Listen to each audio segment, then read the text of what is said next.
A paz do Senhor, meus irmãos. Gostaria de trazer uma palavra ao coração dos irmãos nessa noite, que se encontra no livro de 1 Reis, capítulo de número 19 e o versículo de número 3.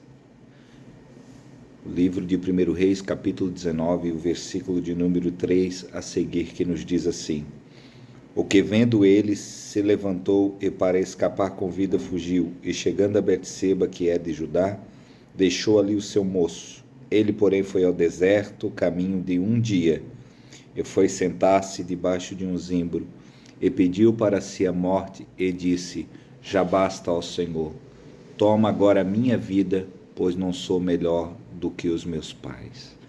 Amém, meus queridos? Deus tem colocado essa palavra no meu coração nessa noite, para junto nós meditarmos um pouco sobre a chamada, sobre a obra do Senhor Jesus, sobre algumas pessoas que Deus escolhe para exercer um ministério profético. Nós conhecemos e sabemos sobre a vida do profeta Elias, o homem conhecido como o homem do fogo. Quando nós falamos sobre avivamento, nós logo nos lembramos de Elias, que deixou um marco pela sua oração no monte, por Deus ter respondido com fogo. Nós dizemos que é o profeta do fogo. Este homem que foi chamado por Deus em uma hora específica da história do povo do Senhor, aonde a profecia dele trouxe juízo sobre Israel, fez com que a Bíblia diz que durante 3 anos e 6 meses o céu se fechou, não houve chuva. Deus, na sua eterna misericórdia, cuidou do profeta como cuida de eu e você, colocando ele em um esconderijo no riacho de Querite, onde ele bebia do riacho e era alimentado pelos corvos, tendo 2 refeições diárias dadas pelo Senhor. A Bíblia também menciona que após secar-se o ribeiro, ele vai até Sarepta, vai à casa de uma mulher viúva, e pelo milagre extraordinário, Deus sustenta aquela casa de uma maneira gloriosa, de forma que nós, conhecendo a vida dele, os milagres que Deus exercia através do ministério do profeta Elias, ele desafiou os profetas de Baal, de Azera, e venceu, colocando ali o sacrifício e mostrando quem era o verdadeiro Deus, o Deus de Israel, que respondeu com fogo. E a Bíblia vai nos dizer, meus amados irmãos, que todo o povo do Senhor gritou: só o Senhor é Deus. Um ministério glorioso, um ministério grande, mas a Bíblia vai dizer que Elias era um homem sujeito às mesmas paixões do que nós, ou seja, ele era humano como eu e você.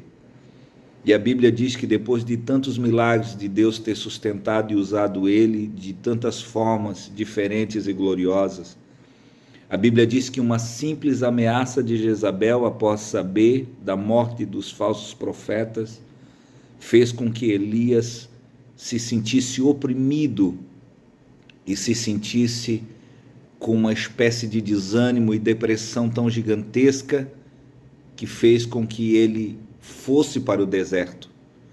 E nós podemos entender que ali estão alguns sintomas da depressão, porque a Bíblia vai dizer que Elias, ele deixa o seu moço e entra no deserto sozinho. Ou seja, a depressão, ela causa isolamento. O segundo ato que nós vemos de depressão, ou sintoma de depressão na vida de Elias, é que a Bíblia vai dizer que ele se assentou debaixo do pé de zimbro e pediu em seu ânimo a morte. Ele desanimou e pediu em seu ânimo a morte. Mas como uma pessoa tão usada por Deus, como uma pessoa que era um instrumento de justiça, uma espada de justiça viva através da palavra que o Senhor colocava na boca dele, de repente desanima e pede em seu ânimo a morte. Meu irmão, nós entendemos que o ser humano ele passa por diversas fases na sua vida. A fase de Elias, neste momento, era um período de depressão, de desânimo. Embora Deus tivesse dado tanta unção, tanta graça a ele por um momento ele desanimou. Por um momento ele não sentiu melhor do que ninguém. E ele, como era crente, ele não podia tirar a sua vida porque ele conhecia o Senhor. Mas no momento difícil da vida dele, ele sendo humano como eu e você, ele disse: Senhor, tira a minha vida. Eu não posso tirá-la, mas o Senhor pode recolhê-la. Mas Deus sempre tem um propósito maior. Até no nosso sofrimento, até nas nossas dores, Deus tem propósito. E o detalhe, Deus, ele não desiste de quem chama.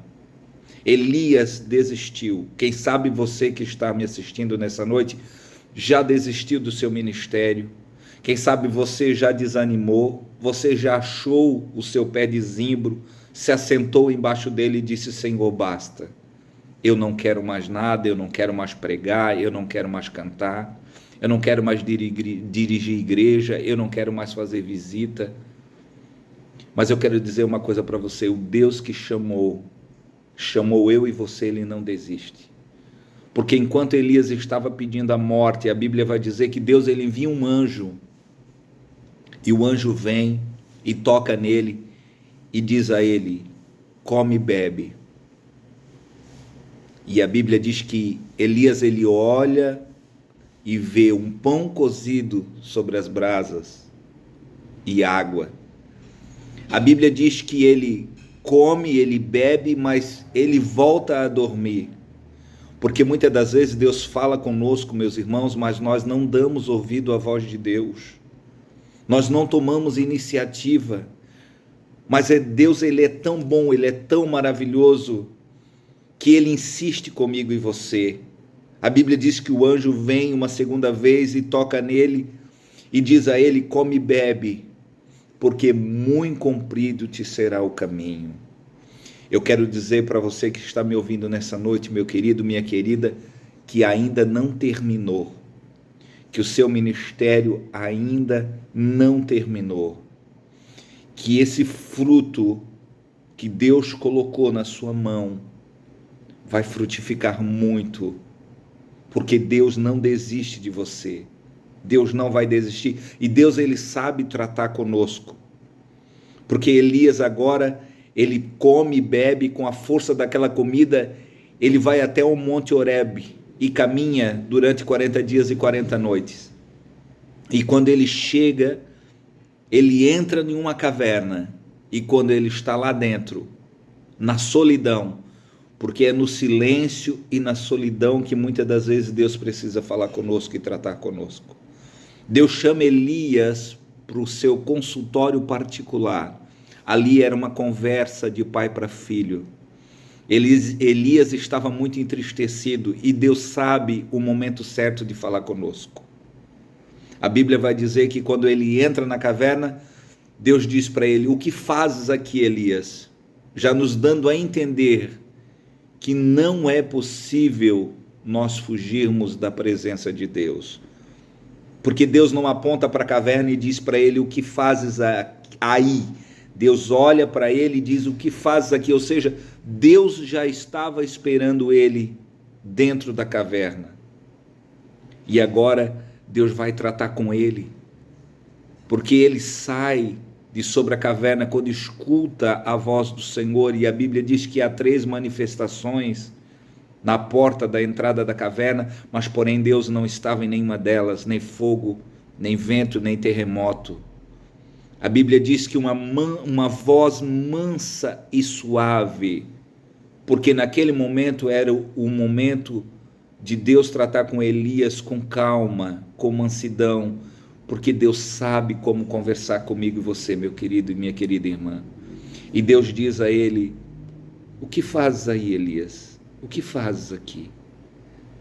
Tendo um particular, então Elias abre o coração e fala com Deus o motivo e a razão pela qual ele está entristecido. E a gente às vezes se assusta, porque às vezes o que causa tristeza e dor no meu e no teu coração é justamente aquilo que era para nos trazer mais alegria, que é fazer a vontade de Deus e a obra de Deus. E Elias vai dizer ao Senhor: Senhor, sabe qual é o motivo que eu estou triste? Sabe qual é o motivo? O motivo é a tua obra. Eu tenho sido extremamente zeloso pela tua obra, mas mataram os teus profetas à espada, e eu estou sozinho, triste. E Deus consola Elias dizendo: você não está sozinho, e você não é o único que está sofrendo. Meu querido, minha querida irmã, nós estamos todos no mesmo barco, e Deus não irá nos abandonar. Sempre que eu e você estivermos entristecidos, se sentindo abandonados por tudo e por todos, perseguidos, saiba que a voz do Senhor vai até você. Eu quero dizer para você que Deus está consolando a tua alma nessa noite. Que Deus está dizendo para você: você está triste por causa da minha obra? Pois eu também estou triste com você. Deus deseja alegrar o teu coração, trazer esperança para você. Quem sabe você está como Elias, desanimado, cansado, perseguido, achando que não vale mais a pena, que tudo está perdido. Eu quero dizer para você: vale a pena. Tem mais pessoas igual a você fazendo a obra, e nós vamos vencer juntos, no nome de Jesus. E Deus vai dar força para você, Deus vai dar graça. Recebe nessa noite, meu irmão e minha irmã. Deus está dando o alimento do céu para você continuar a sua caminhada. Deus está dando água, Deus está dando pão para você e dizendo para você: come e bebe, porque muito comprido te será a caminhada. Deus abençoe a sua vida, o seu ministério. Que Deus possa te dar graça, força, alimento do céu, para que você caminhe mais e mais na presença de Deus e fazendo a obra de Deus. Que Deus abençoe você, o seu ministério, a sua casa, a sua família. Fique com essa palavra e que Deus abençoe você. A paz do Senhor, meus irmãos.